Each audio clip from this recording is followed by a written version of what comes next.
各位好，我係堂主 Raymond。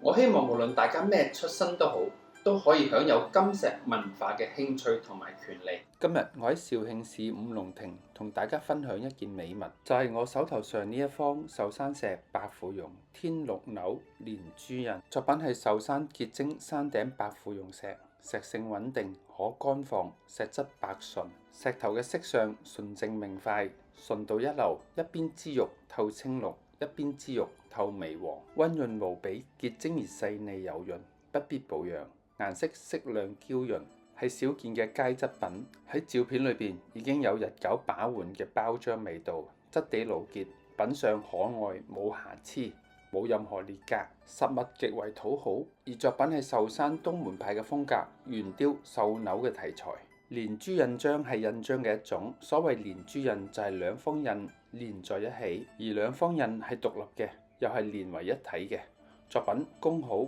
料好，絲藝嘅神獸沿用東漢時期至魏晉南北朝天鹿形態作為基調，紐飾用喺連珠章之上。天鹿明顯粗大嘅獨角而冇翼，係佢嘅當時期嘅特徵。天鹿嘅四肢前後穩步踏前，喺平台印嘅上面，天鹿跨度咗兩個印嘅印頂，印體平直，印面方正，雕工精湛。作品嘅佈局巧妙，整體嘅造型平穩中顯古意。成古製跟法度，神獸步行喺無量壽嘅印台上，觀望住呢個滾滾塵世間萬千嘅變遷。